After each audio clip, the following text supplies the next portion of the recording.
wabarakatuh. Perkenalkan, nama saya Maidiana dengan NPM 202314501022 dan dengan teman saya dengan NPM 202314501041. Di video kali ini kami akan menjelaskan tentang ekosistem. Ini dia videonya. Konsep ekosistem ialah suatu sistem yang terdiri dari organisme hidup, baik tumbuhan maupun hewan, dan lingkungan fisik di mana mereka hidup. Ekosistem melibatkan interaksi kompleks antara organisme dan lingkungan mereka, termasuk interaksi antara organisme dengan organisme lainnya dan dengan faktor abiotik seperti air, udara, tanah, dan cahaya matahari. Dalam ekosistem, organisme saling bergantung satu sama lain dalam berbagai cara. Dalam ekosistem terdapat juga konsep keseimbangan ekosistem.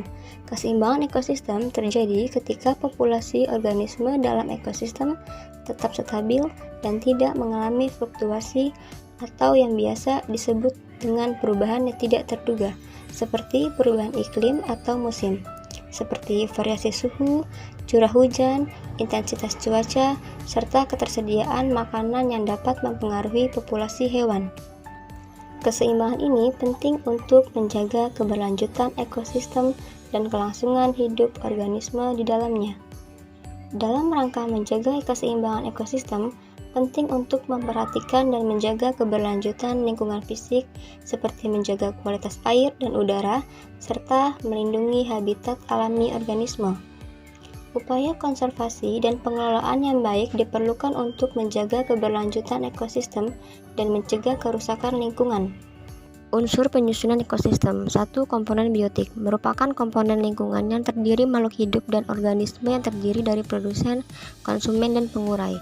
2. Komponen abiotik merupakan semua bentuk benda mati yang terdapat di permukaan bumi yang banyak manfaat dan pengaruh untuk manusia dan makhluk hidup lainnya. Contoh komponen biotik. Produsen, yaitu organisme yang mampu melakukan fotosintesis atau menghasilkan energi dan mampu menghasilkan makanan sendiri. Contohnya adalah tumbuhan. Konsumen, ialah organisme yang mendapatkan energi dengan memakan organisme lain. Terdiri dari herbivora, karnivora, dan omnivora. Ini adalah salah satu contoh hewan sapi yang merupakan pemakan tumbuhan atau herbivora. Dan ini adalah contoh lain dari konsumen, yaitu hewan karnivora atau pemakan daging, dan hewan omnivora pemakan segala. Contoh komponen biotik yang ketiga adalah pengurai, yaitu organisme yang bertanggung jawab dalam mendekomposisi bahan organik mati seperti bakteri dan jamur. Salah satu contohnya ialah buah apel yang mengalami pembusukan. Contoh komponen abiotik, yaitu cahaya matahari, energi utama untuk tumbuhan serta bermanfaat bagi makhluk hidup lain. Air, kebutuhan paling penting makhluk hidup serta mempengaruhi distribusi organisme. Udara, yang sangat dibutuhkan oleh tumbuhan untuk membantu proses fotosintesis dan juga dibutuhkan manusia dan hewan untuk bernafas. Interaksi antar komponen ekosistem melibatkan berbagai hubungan, antara lain hubungan makanan. Hubungan makanan dalam ekosistem terbentuk melalui rantai makanan. Rantai makanan menggambarkan aliran energi dari produsen ke konsumen. Misalnya, rumput dimakan oleh kelinci yang kemudian dimakan oleh serigala. Rantai makanan juga dapat membentuk jaring-jaring makanan yang lebih kompleks. 2. Persaingan atau kompetisi. Organisme dalam ekosistem bersaing untuk sumber daya seperti makanan, air, dan tempat berlindung. Perlindungan dapat terjadi antara individu sejenis atau persaingan intraspesies atau antara individu berbeda spesies atau persaingan antar spesies. 3. Simbiosis. Simbiosis adalah hubungan timbal balik antara dua spesies yang hidup bersama. Mutualisme, di mana kedua spesies saling menguntungkan, contohnya hubungan antar lebah dan bunga. Parasitisme, di mana satu spesies diuntungkan dan yang lain dirugikan, contohnya kutu yang hidup di tumbuh hewan dan mengisap darahnya. Komensalisme, di mana satu spesies diuntungkan tanpa mempengaruhi spesies lain, contohnya burung yang menggunakan pohon sebagai tempat bersarang tanpa memberikan dampak positif atau negatif pada pohon tersebut. 4. Saling ketergantungan. Organisme dalam ekosistem saling bergantungan satu sama lain. Misalnya, tumbuhan membutuhkan hewan penyerbuk untuk penyerbukan, sementara hewan herbivora membutuhkan tumbuhan sebagai sumber makanan. Rantai makanan. Rantai makanan adalah sebuah peristiwa makan dan dimakan antara sesama makhluk hidup dengan urutan-urutan tertentu. Dalam suatu rantai makanan terdapat makhluk hidup yang mempunyai peran sebagai produsen, konsumen, dan sebagai dekomposer atau pengurai. Mari kita simak gambar berikut ini. Contoh rantai makanan pada gambar berikut ini terdiri dari rumput, belalang, katak, ular, elang, dan juga pengurai.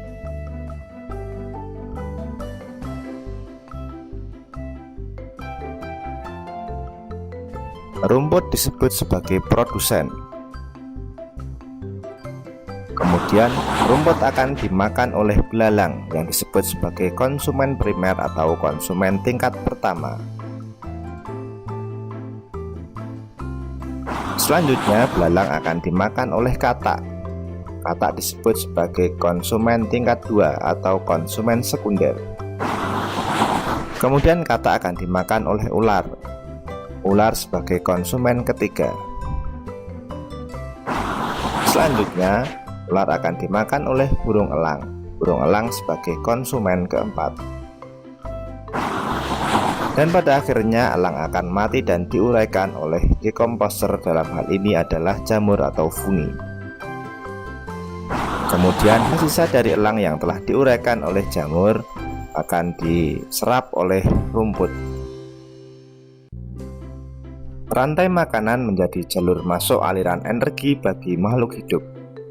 Energi tersebut berasal dari matahari yang diubah oleh organisme autotrof atau pembuat makanan seperti tumbuhan menjadi energi kimia dalam batang, buah, daun, dan sebagainya.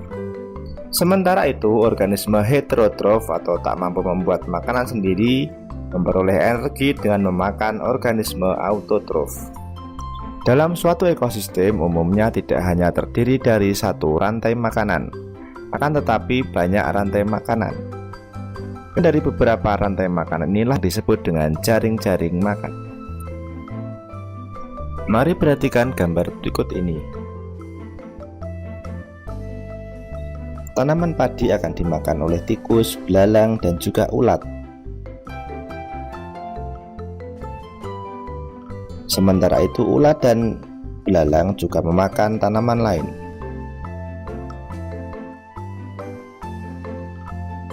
Kemudian ulat dan belalang akan dimakan oleh ayam.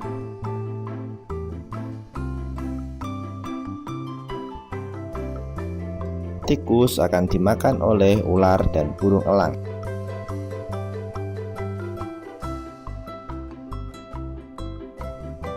Belalang dan ulat akan dimakan oleh katak. Kemudian ayam juga akan dimakan oleh ular. Selain ular, ayam juga akan dimakan oleh burung elang. Inilah yang dinamakan dengan jaring-jaring makanan.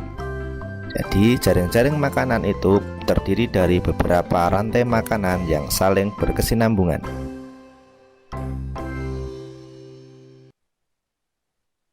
Pernahkah kamu mengunjungi sebuah hutan untuk berwisata? Apa yang kamu lihat di sana? Kamu mungkin akan melihat barisan pepohonan yang lebat, pohon yang tumbuh merambat, rumput atau semak belukar. Ada juga hewan yang berjalan di darat dan udara seperti burung, serangga, dan masih banyak yang lainnya. Bukan hanya itu, di hutan juga pasti ada tanah, udara, air, dan cahaya matahari. Semua itu adalah bagian dari ekosistem hutan. Apa sih ekosistem itu? Ekosistem adalah kumpulan makhluk hidup atau biotik dan benda-benda tak hidup atau abiotik yang saling berinteraksi dan bergantung satu sama lain. Komponen biotik adalah manusia, hewan, tumbuhan, dan berbagai mikroorganisme yang tidak terlihat. Sedangkan komponen abiotik adalah cahaya matahari, air, udara, bebatuan, dan tanah. Komponen biotik tersusun dari individu, populasi, dan komunitas. Individu adalah makhluk hidup tunggal, misalnya seekor ikan. Populasi adalah kumpulan individu yang sejenis, misalnya populasi ikan. Komunitas adalah kumpulan populasi yang hidup di suatu tempat, misalnya dalam suatu kolam terdapat populasi ikan, populasi teratai, dan populasi ganggang. Dua jenis makhluk hidup di dalam ekosistem dapat saling berinteraksi satu sama lain. Kompetisi adalah persaingan dua makhluk hidup, contohnya persaingan singa dan hyena untuk memperebutkan makanan. Predasi adalah interaksi di mana salah satu makhluk hidup memakan makhluk hidup yang lainnya, contohnya singa yang memakan zebra. Simbiosis mutualisme adalah interaksi yang saling menguntungkan, contohnya interaksi bunga dan lebah. Bunga untung karena dibantu penyerbukannya, sedangkan lebah untung karena mendapatkan madu dari bunga. Simbiosis parasitisme adalah interaksi yang merugikan salah satu pihak, sedangkan yang lainnya diuntungkan. Contohnya interaksi benalu dan pohon mangga. Benalu untung karena mendapatkan makanan dari pohon, sebaliknya pohon mangga rugi karena makanan diambil benalu. Simbiosis komensalisme adalah interaksi yang menguntungkan satu pihak, sedangkan pihak lain tidak diuntungkan ataupun dirugikan.